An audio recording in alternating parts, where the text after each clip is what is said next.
안녕하세요. 송광현 박사입니다. 자, 오늘은 마태복음에 나타나고 있는 혈류증 여인에 대해서 알아보려고 합니다.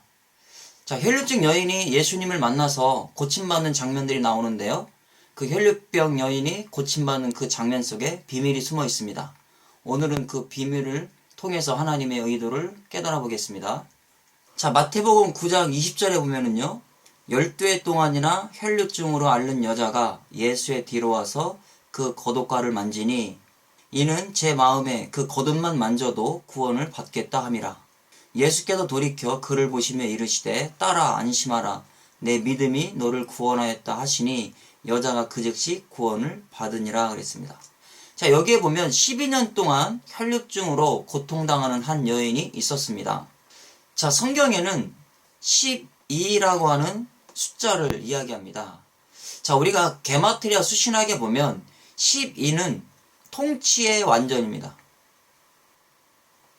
그래서 12년 동안 고통당하고 있었다라는 것을 알 수 있고요. 이 병에 이 여인은 좋은 의원들을 따라다녔지만 고침받지 못했습니다. 그리고 혈류병 여인은 부정한 여인이기 때문에 정결한 사람들 앞에 나갈 수가 없었다라는 겁니다. 그런데 이 여인이 예수님 앞에 나와서 고침받았다라는 건 기적이죠. 부정한 여인이 어떻게 정결하신 예수님 앞으로 나올 수가 있겠습니까? 그래서 12년 동안 혈류병의 통치를 받고 있었지만 예수 그리스도를 만나서 완전히 고침받는 역사가 일어났습니다. 자, 그렇다면 우리가 또 원문을 통해서 한번 생각해 보겠습니다. 자, 여기 보면 혈류증을 앓았다라고 했습니다. 자, 하이모로레오라는 단어를 썼는데요. 자, 여기에 보시면 두 번째 P가 보이시죠? 자, 이게 현재 시제입니다. 그러면 이 혈류병을 언제 앓고 있었다는 얘기입니까? 더 지금까지 계속해서 12년 동안 혈류병에 앓고 있었다라는 것을 우리가 알 수가 있습니다. 12년 동안 고통당하고 있었다라는 것이죠. 예수 그리스도의 뒤로 와서 겉옷가를 만졌다라는 겁니다. 자, 여기에서 겉옷가를 만지리라는 단어가 아포포마이라는 단어를 썼습니다. 자, 이 아포포마이 만졌는데, 자, 여기도 보면 우리가 요 A가 있어요. A가 시대가 과거입니다. 자, 그러면 혈류병 여인이 지금 현재 앓고 있었습니다. 그런데 와서 만졌다라는 것은 현재가 돼야 되잖아요. 즉 예수님을 지금 만진 거 아니겠습니까? 그런데 시제를 과거를 썼다라는 건 어떤 의미일까요? 아, 이 여인은 예수님 앞에 나올 수밖에 없었구나라는 것을 우리가 생각해 볼 수가 있습니다. 그리고 두 번째 M이 보이시죠? 이 M은 중간태라고 하는 문법인데요. 중간태는 내가 했던 행동이 나에게 돌아온다라는 의미를 가지고 있습니다. 자, 그렇다면 어떤 의미일까요? 이 여인은 믿음으로 예수님의 옷자락을 만지면 자기의 병이 나아질 것을 알고 있었다는 얘기죠. 그러니까 많은 의원들을 쫓아다녔지만 자기의 병을 고칠 수가 없었습니다. 그런데 예수님의 소문을 들었겠죠. 아, 예수님을 만나면 내가 고침받을 수 있겠구나, 이런 생각을 갖게 된 겁니다. 자, 그렇다면 우리도 구원을 못 받았다가 고통 가운데 있을 수 있습니다. 아니면 질병의 고통이라든가 아니면 내가 영적으로 구원받지 못했다라는 그런 생각에 사로잡힐 수가 있습니다. 그럴 때 내가 예수 그리스도를 만나면 나의 모든 원죄가 사라지고 구원받을 수 있겠구나 라는 그런 믿음이 생겼는데 그것이 바로 과거라는 겁니다. 하나님께서 저와 여러분들을 선택하여 주시고 그 선택함을 받아서 예수 그리스도 앞에 나올 수가 있게 된 겁니다. 자, 그러면 우리가 헬라어로 봤는데요. 이것을 신약 히브리어로 한번 보면 정확한 의도를 알 수가 있습니다. 자, 여기에 보시면 예수님의 뒤로 왔다라고 하는 단어가 있습니다. 여기 니게샤라는 단어인데요. 자, 이 영어에 n이 보이실 겁니다. 이거는 히브리어 문법인데 요 n은 수동태를 나타내 주는 겁니다. 자, 내가 여인이 왔다면 칼 동사인 능동을 써야 되는데 능동을 쓰지 않고 수동을 썼어요. 그러면 이 여인은 나올 수밖에 없는 환경과 상황이 만들어졌다라고 하는 의미고요. 부정한 여인이 어떻게 예수님 앞에 나올 수 있겠습니까? 하나님의 은혜로 나왔다라는 것을 여기서 이야기해주고 있다라는 겁니다. 자, 그렇다면 저와 여러분들이 내가 주님 앞에 나오는 것도 내가 나오고 싶다 해서 나오는 것이 아니라는 겁니다.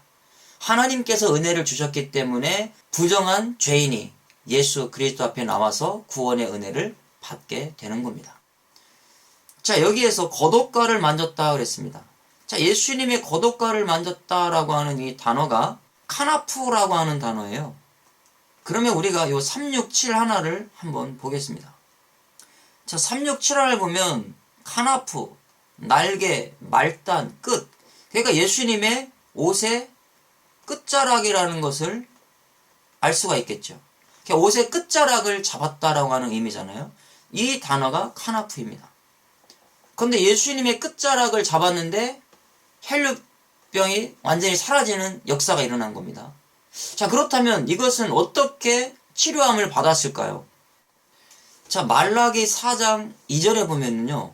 내 이름을 경외하는 너희에게는 공의로운 해가 떠올라서 치료하는 광선을 비추리니 너희가 나가서 외양간에서 나온 송아지같이 뛰리라 그랬습니다. 자, 내 이름을 경외하는 너희에게는 구원받은 백성이겠죠. 자, 이 사람들이 공의로운 해가 떠오르는데요.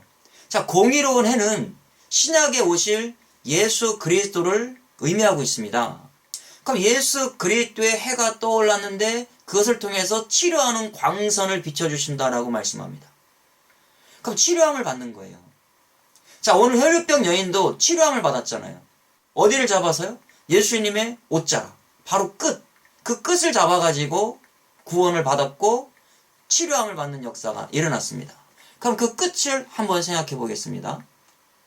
자, 여기에 보면 치료하는 광선이 마르페인데요. 이 마르페, 치료하다라는 것이 어떻게 일어났냐?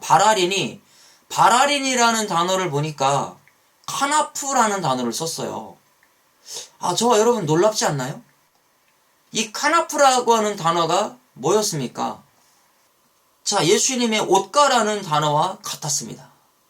그래서 비케나프라는 단어, 이게 바로 예수님의 옷가였는데 이것이 말라기 4장 2절에는 치료하는 광선이 비춰지는 거였습니다. 그러면 우리가 이렇게 구약과 신약의 히브리어를 보니까 정확하게 하나님의 의도를 알 수 있는 겁니다. 그럼 혈류병 여인이 예수님의 그 겉옷가를 만졌는데 그 겉옷가에서 뭐가 왔냐? 치료하는 광선이 나왔다라는 겁니다. 바로 이것을 의미해주고 있는 겁니다. 바로 공의로운 해가 혈류병 여인에게 그 치료의 광선이 나갔다라는 걸 우리가 생각해 볼 수가 있습니다.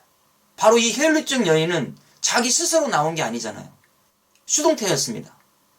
자기의 의로 나온 것이 아니라 부정한 여인은 정결한 사람 앞에 나올 수가 없잖아요. 하나님의 은혜 가운데 하나님이 그를 예수 그리스도 앞에 인도하셨다라는 것을 알 수가 있습니다. 그런데 치료하는 광선이 나왔어요.